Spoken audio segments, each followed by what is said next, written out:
يا ام السعد يا ام السعد، عامله لنا قرنبيط يا ام السعد. اه والله العظيم عامله لكم قرنبيط. ماله القرنبيط يا ولاد؟ ده احلى من الفراخ المقرمشه. تعالوا وانا اقول لك عملتها ازاي. هتنزلي السوق كده الصبح بدري، هتجيبي قرص قرنبيطايه حلو كده ويكون تقيل، ما تجيبوش خفيف. اما تشيليه كده تمسكيه كده ان هو تقيل كده في نفسه وعنده عزه نفس. واهم حاجه يكون الزهر بتاعه كله مضموم على بعضه، عشان خاطر تعرفي القرنبيطية الحلوة من الوحشة. وتقومي مقطعاه كده مفصصاه كده في صوص، وتقومي وانتي بتفصصيه تقشريه كده القشرة ايه بسيطة كده، اللي هو القشر بتاعها دوت زي ما انتوا شايفين كده في الفيديو. بس واقطع من ناحية الواحدة اللي هلاقيها معايا كبيرة هقسمها نصين. تمام كده يا حبايب قلبي. وهخلص ايه كل الكمية على كده. بص انا بفصصها ازاي. بمسك الوردة اللي يكون متماسكة في بعضيها، وافضل اعملها كده بقى، واقوم مقشراها ايه كلها، ويكون عندي حله على النار بتغلي فيها ميه عشان خاطر هسلق فيها القرنبيط دوت. انا هنا بقى هقطعه ما بين القطع بقى، ما بين كبيره ووسط. بلاش تعملي الحجم كبير عشان ما يشربش معاكي زيت. ماشي يا حبايب قلبي، انا عارفه ان انتوا كلكم شاطرين واشطر مني، بس انا هعمله لكم بطريقه حلوه جدا وسهله وبسيطه، وما يشربش معاكي زيت خالص. عارفه يعني ايه كلمه ما بيشربش معاكي زيت؟ ان كله بيشتكي من القرنبيط انه بيشرب زيت، وناس كتير ما بتحبش تجيبه وتعمله عشان خاطر الزيت. هنا بص انا بقشره كويس كده، واقوم عاملاه ايه، مدياله شطفه تحت الميه، لازم اشطفه تحت الميه. وبعدين هحطه في الحله بقى. بصي انا بقسمها هنا الكبيره، بقسمها نصين واقوم مقشراها كده. انا خلصت كل الكميه اللي عندي. تمام كده يا حبايب قلبي. وهاجي هنا بقى عندي هعمل ايه تاني. بصوا دي اخر واحده اهي. انا بشوفها كده اولها من اخرها فين عشان اعرف اقسمها، عشان ما فروتش منها حاجه. دي بقى كل الكميه كده اللي عندي. هاخدها اديها شطفه تحت الميه، واقوم جايبه حله على النار بتغلي، هنزل فيها بحوالي معلقه ملح ومعلقه سكر، اهم حاجه معلقه السكر. واحط ربع معلقه كمون. هتقولي لي ليه بتحطي السكر؟ عشان خلي القرنبيط كده مقرمش، ما خلوش مهري. وهنا معلقه السكر دي سحر. سحر لما تحطيها مع القرنبيط او اي حاجه بتسلقيها في الميه، بتبقى حلوه جدا. بتخلي الحاجه مقرمشه معاك، ما بتخليهاش دايبه كده في التسويه او مهريه في التسويه. هنا هسيبه لحد ما ايه يغلي غلوه تاني غلوه، وهشيله يعني اقل من 10 دقايق يكون على النار. شفتي زي ما بتسلقي كده المكرونه 3/4 سوا. هجيب عندي هنا بولتين او طبقين يكونوا غواط شويه. هحط هنا في اول واحد دقيق. حطي الكمية اللي تناسبك. يعني انا شفتي القرص ده عملته نص كيلو دقيق على الاتنين. حطيت ايه بنسبة من 2 ل1، يعني التلت والتلتين.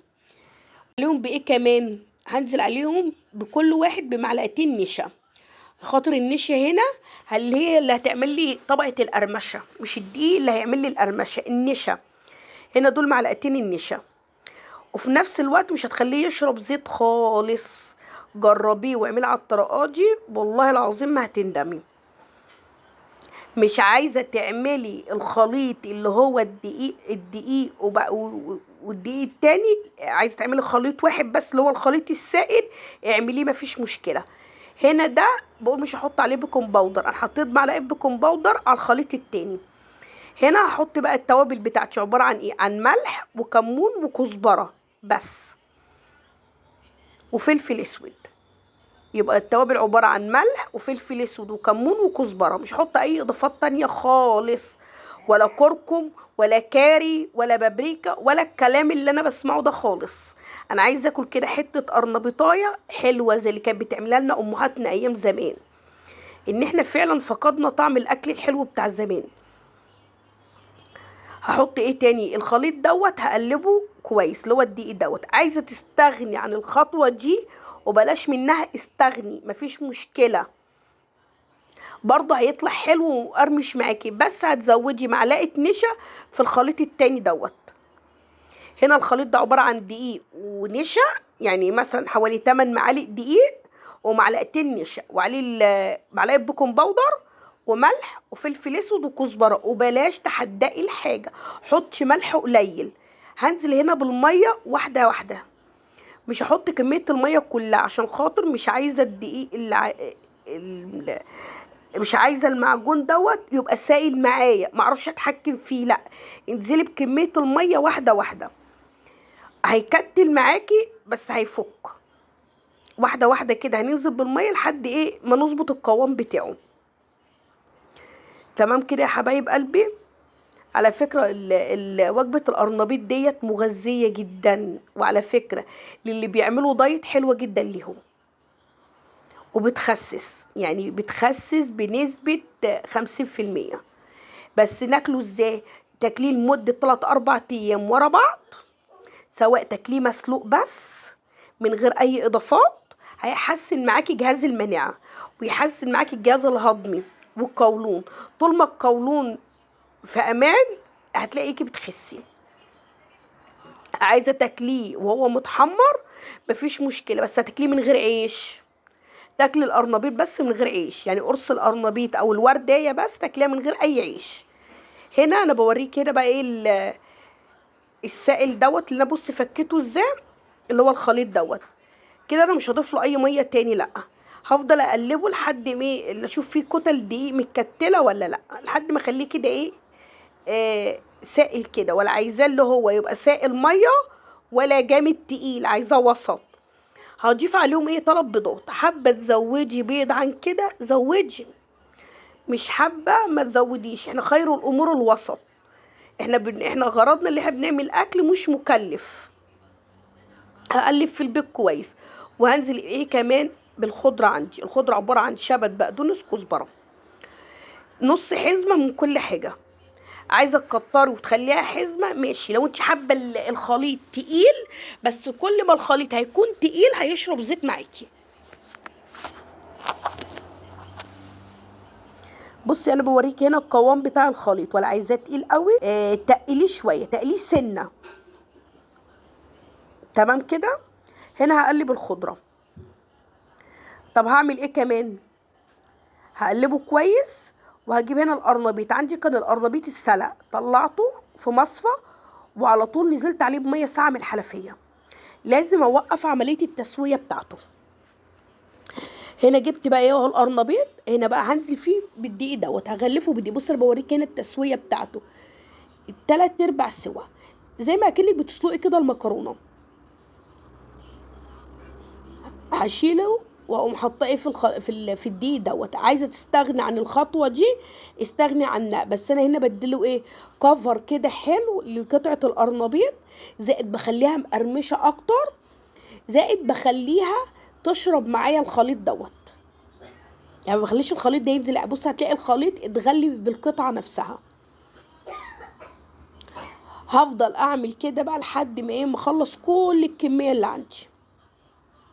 هنا يكون عندي زيت على النار، مش عايزاه ولا يكون قدح ولا يكون بارد، انا عايزاه وسط. عشان خاطر قطعه القرنبيط ما تحمرليش لو هو سخن قوي هتحمر على طول وجواها نيه والعجينه نيه. انا عايزه الزيت هنا يكون وسط، يكون درجه حرارته وسط. هاخده بقى واقوم ايه احطها في الزيت. هفضل اعمل كده لحد ما اخلص الايه الكميه اللي عندي. طب اقلبها بعد قد ايه؟ لما الوش اللي تحت يحمر ابتدي اللي انا مش تحمر حمران اللي هو الغامق، لا، افضل اقلب فيها عشان كلها تستوي بنفس الدرجه.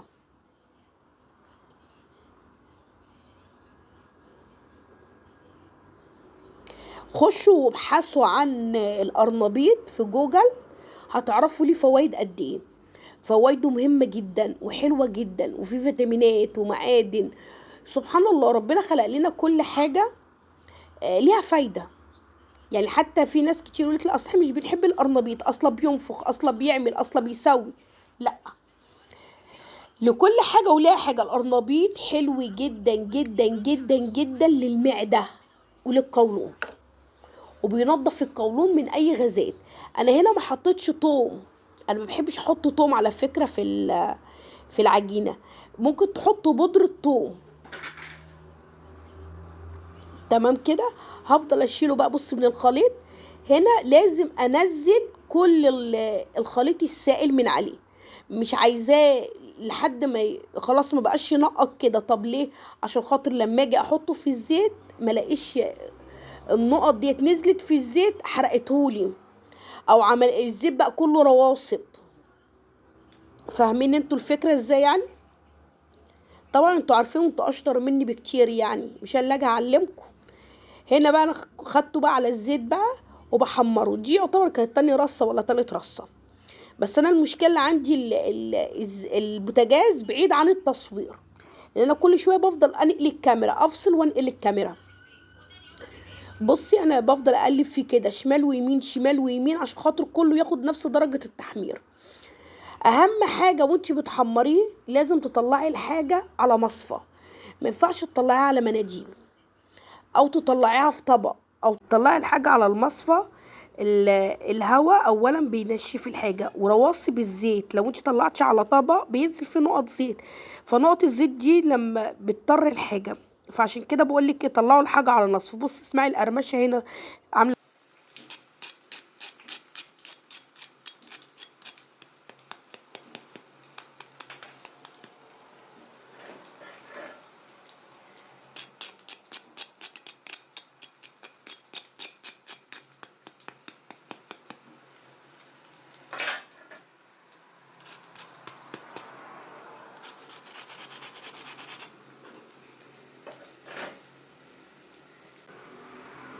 وبوريك هنا التسويه بتاعته. هنا خلاص كنت خلصت الكميه. بصي اعملي بقى جنبيه شويه سلطه، شويه عيش حلوين كده، واقعدي اتغدي انتي والعيال. وربنا احلى مليون مره من الفراخ المقرمشه. فراخ ايه ولحمه ايه وسمك ايه والكلام ده، مفيش احلى من الاكل الشعبي دوت. على فكره القرنبيط والله والله والله مغذي جدا وليه فوايد لا حصر لها. جربوه بالطريقه دي وهيعجبكم قوي قوي. ومش شارب زيت معايا خالص. انا كل اللي انا استخدمته حوالي مج مج ونص من كوبايات الشاي زيت. يعني ما كملتش، اقل من نص ازازه الزيت، اقل من نص ازازه الزيت. وما اشربش بقى، وفي الاخر اتفضل زيت فعلا في الطاسه. ما اشربش زيت معايا خالص بالطريقه دي. لما تحطي نشا، معلقتين نشا على الحاجه اللي انت بتحمريها ما بتشربش معاكي زيت نهائي. هنا كنت حطيت بقى كميه القرنبيط كلها، وكنت لسه بقلي تاني. وخلاص كده. بصي بوريك هنا القرمشه ازاي، والتسويه بتاعته الله اكبر عليها، حلو جدا. والف هنا وشفا. جربوه وان شاء الله هيعجبكم. واعملوا اعملوا مشاركات لحبايبكم وعرفوهم الوصفة. هم اكيد عارفين يعني، بس عارفين الطريقة ديت عشان خاطر ما يشربش معاهم زيت او كده. وحطيت على الوش هنا شوية بقدونس. قولي لي بقى بذمتكم كده مش احلى من الفراخ المقرمشة ولا ايه؟ طعمها حكاية.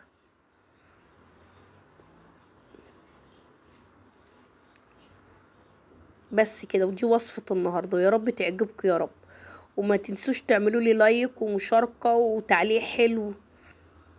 انا عارفة والله اللي انتوا بتحبوني زي ما انا بحبكم بالظبط. ودي كانت التسوية.